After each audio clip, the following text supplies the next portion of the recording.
Welcome back, friends. Welcome back to the Corbett Report. I'm your host, James Corbett of CorbettReport.com, coming to you, as always, from the sunny climes of Western Japan here in May of 2023 with another edition of Solutions Watch, that regular weekly series where week in and week out we are examining ways that you can improve your life and help change the world for the for the better. Excuse me a second. I have something in my throat. Let me take a nice, refreshing sip of clean, tasty water. Ah, that's the stuff. Clean, tasty tap water? No, clean, tasty filtered water, of course. I mean, you are filtering your water, aren't you? Well, I assume if you're watching the Corbett Report and probably in the alternative media space, you probably are aware of the potential dangers of municipally supplied tap water. Not the least of which, probably the most obvious of which, is of course the fluoridation, which happens in many municipalities across America. Not around the world, but certainly in the United States. Fluoridation of the water supply is a common and increasingly realized health concern for people. And in case you didn't know about that, boy, have I got some reading and listening and viewing for you to do on that subject. Yes, as you may have known, I've covered this topic many times in the Corbett Report archives, so I will provide a link to the fluoride tag on CorbettReport.com, where you can find some of the many articles, interviews, and videos that I've done on the subject of water fluoridation and why adding fluoride, as if it's chemical, pharmaceutical grade sodium fluoride and not industrial waste byproduct. But anyway, adding fluoride to the water is not just good for your teeth, and that's all. No, it has very serious health effects, which have been documented in the past. Plenty of information in that fluoride link that I'll send, that I'll put in the show notes at CorbettReport.com/solutionswatch-water. But also, I'll include a link to the lastamericanvagabond.com, and specifically a fluoride search on that website, because, as you may or may not know, not only has Ryan Christian at The Last American Vagabond been covering the fluoride issue for many years now, but so too has Last American Vagabond contributor and frequent Solutions Watch guest Derek Brose, who has written a number of articles on the subject in recent months and years. And so I will include the fluoride search on The Last American Vagabond and direct your attention to a couple of, I think, pretty important articles that have come out on the subject recently from Derek. One from March of this year, newly released review of fluoride's toxicity highlights NTP scientists' battle to follow the science, which notes that newly released documents reveal how scientists at the U.S. National Toxicology Program fought to preserve their conclusion that fluoride can reduce IQ in children. And also, just from a couple of weeks ago, second phase of fluoride lawsuit set to begin in January 2024, which notes that the U.S. government and plaintiffs have agreed to begin a second phase of the long-delayed fluoride lawsuit in January 2024. So those are a couple of important developments that I hope you're aware of. And I'm sure you can find more information about fluoride from the various sources that are cited and linked to and interviewed by people like Derek and myself, people associated with the Fluoride Action Network, for example, and other institutions and associations like that. But it isn't, of course, just the fluoride in the water that we need to be concerned about. It's, for example, even the container that you are using to contain your water can have serious health consequences. Something that came to public attention, finally, about a decade ago, when finally people started to realize that this bisphenol A plastic that they were keeping their water in, the BPA, there may be some problems with that, which you, of course, would already have known if you had, for example, listened to episode 121 of the Corbett Report podcast on Know Your Toxins, BPA, or my 2017 video, which talked about some of those endocrine disrupting effects of some of the chemicals that are leaching from the plastics and other containers that people are using for their water and other goods, called Stupid Conspiracy Theorists, Chemicals Aren't Turning the Frogs Gay, ... And you'll have to watch the actual video to get the punchline of that. But suffice it to say, yes, there are very important issues when it comes to what water you're consuming and how you contain that water, how you transport and carry it with you. There are some very important considerations to take into account that have direct consequences on your health. But having said that, this is not Problems Watch, this is Solutions Watch. So I will assume that you are already familiar with some of those problems that we've been talking about there, and if not, that you avail yourself of the show notes to get up to date on those issues. But let's look at some solutions. What can and what should you be doing? Well, obviously, I think something that probably a lot of people in the audience already know, already think about, are already probably applying in some way is a filter for your tap water. The most basic level, I think, at which most people will access this issue. And so I'm not here to shill for any particular product. I'm not going to recommend any particular product. There's no end of information out there of different companies and different products that you can use for that particular service. I will direct your attention instead to a video that was put up by Corbett Report, previous Corbett Report guest, and the author of Tragedy and Hope 101, Joe Plummer, who I hope you'll remember from the archives. But if not, you can not only find his, well, I guess he has a YouTube channel, but more to the point, his Odyssey channel. And you will find a video that he posted up in December of 2016, which is now under the title, "Are You Sure Those Aquacira Fluoride Filters Are Working?" In which he demonstrates, point by point, how he tested unfiltered tap water that was filtered by the Aquacira fluoride filter that he had purchased, and water that was filtered by a ProPura filter, and compared the results and showed that, well, one of those filters was not doing what it was said to be doing. Now, the asterisk comes in the form of an update that he provided in March of 2021, where he tells about the fact that he reordered the Aquacira fluoride filters and retested them, and this time they were working, and it may have been a manufacturer mix-up between the regular water filters, which don't filter fluoride, and the more expensive fluoride filters. At any rate, that's beside the point. The point is actually the process of Joe showing you exactly how he was taking the fluoride measurements so that he could test whether the filter was working, which I think is a pretty handy thing to do. And in this case, he's using a HANA fluoride tester, water tester. Again, I'm sure there's many different products that can accomplish that, but it's probably a good idea if you are filtering your water that you at least test to make sure that that filter is actually doing anything, right? And of course, you also have to maintain and change out the filters and make sure you're up to date on all of that to make sure that it's having any effect.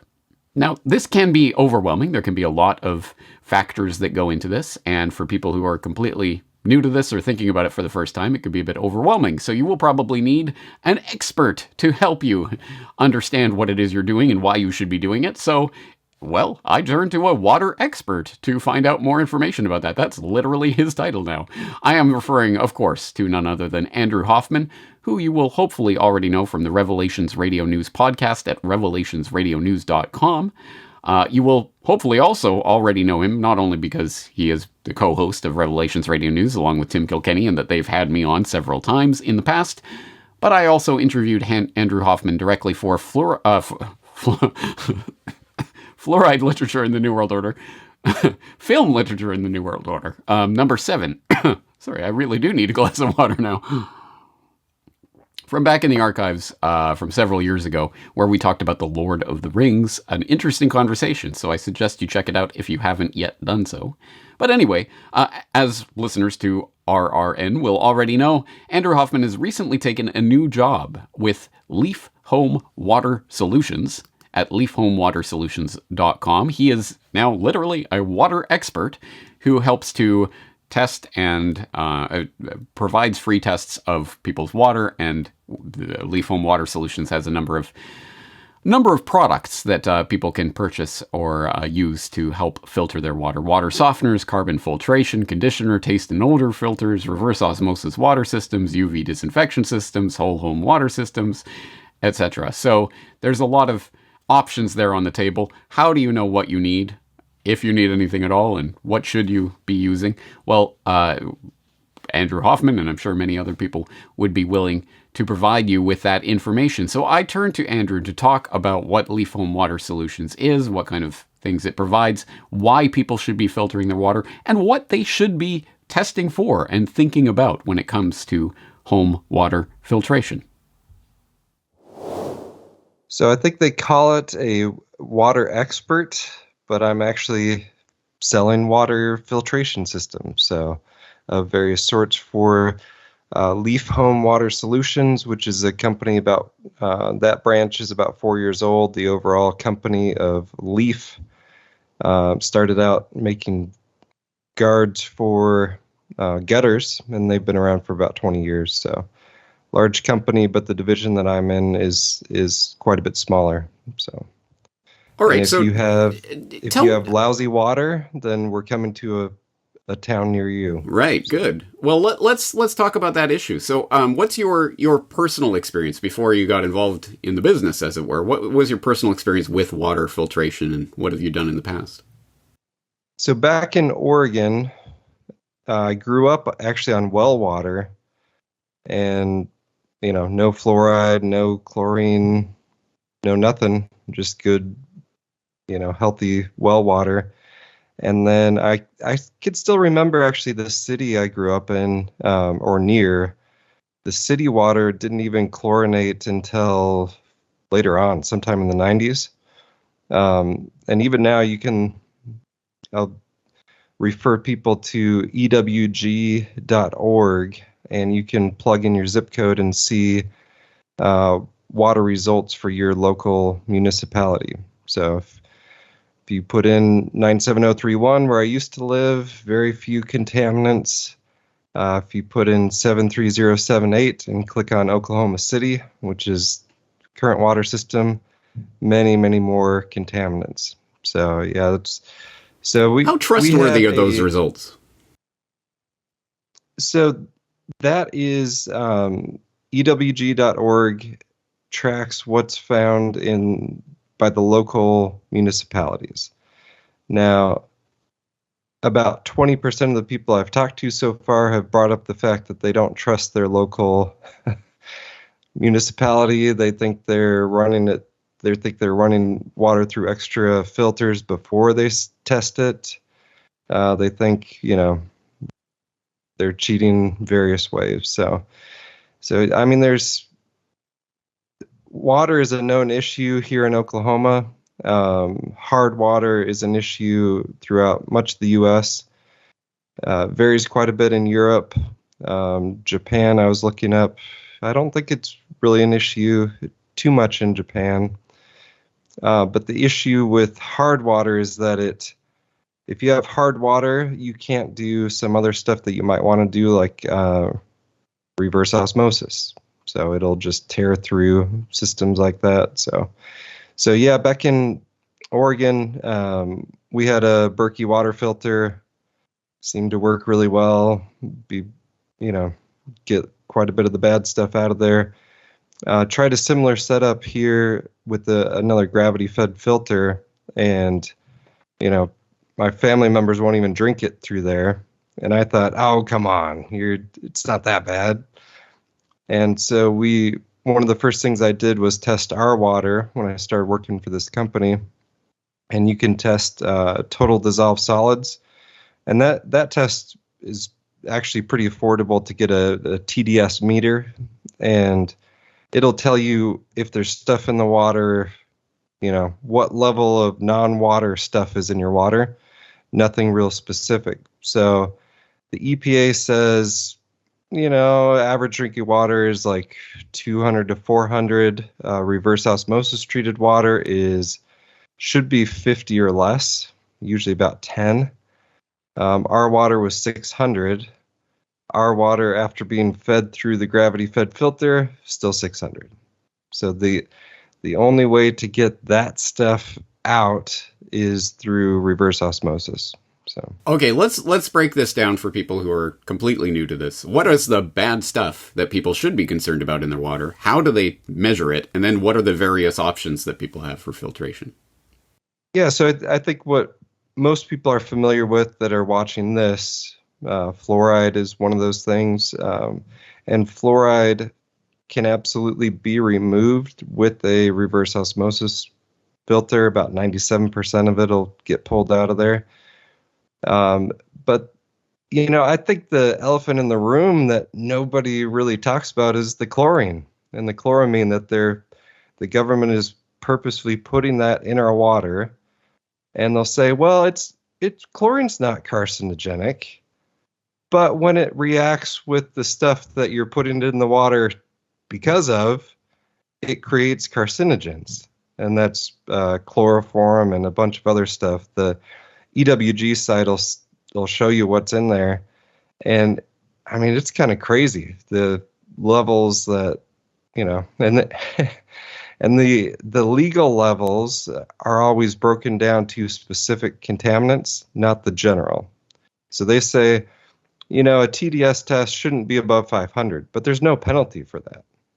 So there's no enforcement, or your local water municipality is not going to get fined or have to do anything different. It doesn't matter if I've seen TDS tests of 1,200, and it's just, it's just a recommendation. We're sure it's probably just the, calcium in the water. I'm sure it's not the glyphosate and the PFAS and everything else that we know is out there. Much less, we could talk about dioxins and East Palestine and what have you. It's once you get into stuff that small, it's very expensive to test for. So you could run a test for TDCC, but once your parts per billion, it's like $380 just to test for that. So it's perhaps, we've got a water perhaps a good investment if you're buying land and you want to know about well water possibilities or something. Yes. But probably not an investment that most people will be able to make for their municipality tap water. Yeah, I would definitely say, because well water, you've got a huge range. You can go from excellent water to water that can't even be treated. That a company like mine's going to come out and tell you, sorry, dig a new well. It's bad water. So yeah, definitely something you want to check out beforehand if you're looking at property that would require a well. And I would say, check out the municipality, ask neighbors about city water or county water, what's going on there, because there's a huge range, and sometimes it's a mile down the road they're coming from a different system that's fine, and you're going to end up with lousy water. So.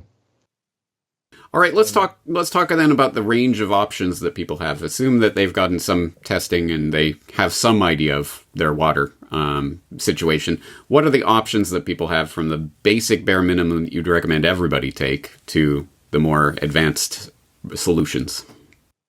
Yeah, absolutely. So hard water or soft water, anything above 3 parts per gallon is considered or grains per gallon is considered hard water.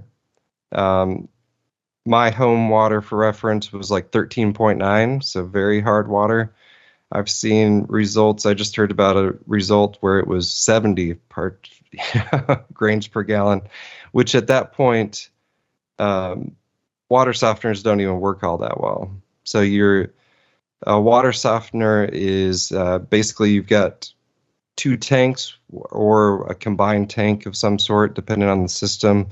But our system, you've got 2 separate tanks. You've got a brine tank with salt in it, salt made for that purpose. And then you've got a medium that does ion exchange, where it's taking out the hardness and exchanging it for sodium ions, which it doesn't make your water salty or anything like that. It's just softening the water from whatever it's at down to usually 1 or less grain per gallon. So that's the reason that's kind of a starting point if you have hard water, is that if you try to do a reverse osmosis system for drinking water, then hard water will just tear that apart. So that's kind of the first step. Second step, it goes through a catalytic carbon filter for most, and that will get chlorine out for the most part. It will also makes your water taste and smell much, much better. But if you want to get those total dissolved solids out, which we do, you need a reverse osmosis system. And that usually is specifically for drinking water. It usually goes kitchen sink. Underneath the kitchen sink, it's a 4-stage filter, and it's got a 3-gallon tank, so it's enough for, cooking, making coffee, making tea, and drinking water. But a question we get quite a bit is, well, I want reverse osmosis for the whole house. It's like, okay, well, where exactly are you going to put the 10,000-gallon water tanks because the reverse osmosis is a very slow process. So you can't have reverse osmosis water on demand, and unless you're talking about some crazy commercial setup. So again, there are sort of levels to this and layers that people can sort of decide what their own investment is. But speak to that the obviously this is an investment of time, money, resources, and headache that people have to make. Why should people be making an investment like this? Yeah, I think it's important.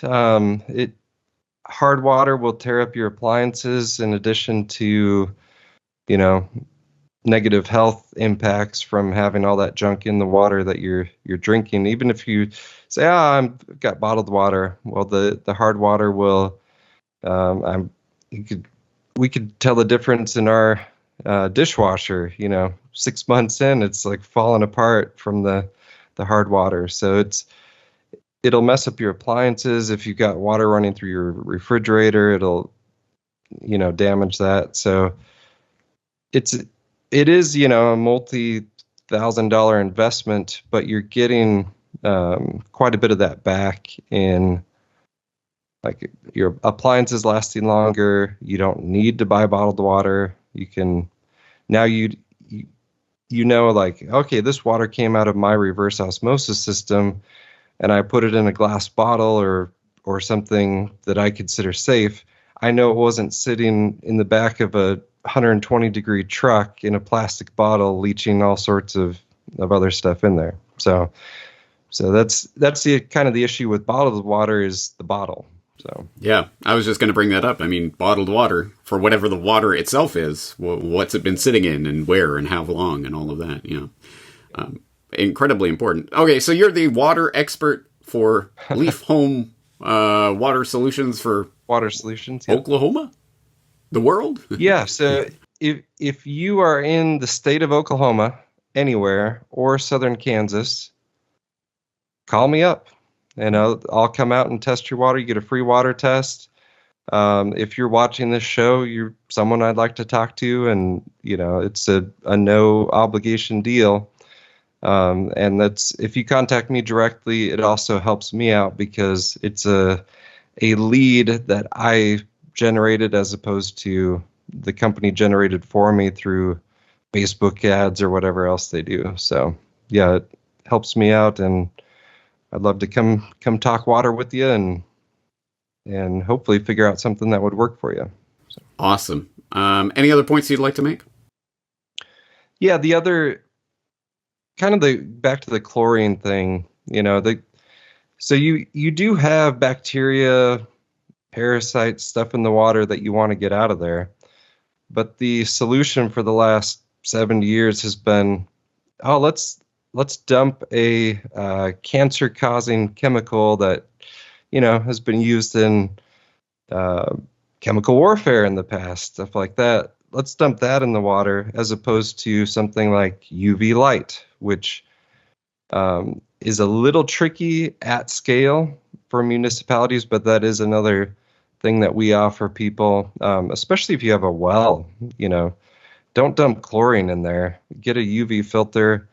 It doesn't have any impact on the water itself as far as putting anything into it. It just disables the bacteria and stuff and makes sure that it's safe to drink. So UV light is great. I know when I lived in Korea, you would go to a restaurant and the cups would be sitting under UV light, and you just put it back in there after you were done. So there's no bleach, no dishwashing with detergents and what have you. It was just UV light, and safe to drink. I don't know if it's like that in Japan or not, but actually, this brings up the point. I think on the last edition of Revelations Radio News, you were talking to Tim about Derek Burrows and the work that he's been doing on the fluoride issue, and we should definitely draw attention to that, and I'll obviously have the link in the show notes, because he's been covering the fluoride trial that is continuing to go on there in the United States. But you raise the point, chlorine and chlorinated water is not really on the alt media agenda, or that I know of. Have you seen any good work, or do you have any good resources on that subject? So it was kind of news to me. I mean, I searched Last American Vagabond, which has great resources on fluoride. I searched your website, which has great, information on fluoride, but it's like, it's almost too easy, because it's not ubiquitous. There are some European countries that don't put chlorine in the water, Switzerland, Germany, interestingly enough. So kind of some pioneers in putting fluoride in the water, but they don't want chlorine in there. So yeah, it's the countries that have really, really good water don't have to chlorinate it, or choose not to chlorinate it. So interesting. Well, it's definitely something that I hope more people will spend some time looking into, and maybe we can get some research going on that subject. All right, Andrew, I think we've covered the bases. I think we'll leave it there for today. Andrew Hoffman, thank you so much for your time.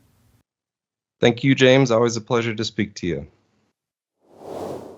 Once again, that is Andrew Hoffman, co-host of the Revelations Radio News podcast at revelationsradionews.com, and more importantly, for the purposes of today's Solutions Watch episode, a water expert at leafhomewatersolutions.com, which, again, will be linked up in the show notes, as well as Andrew's personal contact details. If you are in the state of Oklahoma or in southern Kansas, you can take him up on that offer for the free water test, and you can discuss what solutions he may have available in terms of filtration or other ideas for how to clean up your water. If you're interested in that, you can contact him directly at 405-531-2784 or email him at andrewhoffman1776@proton.me, and that will be in the show notes for today's episode in case you need to note that down.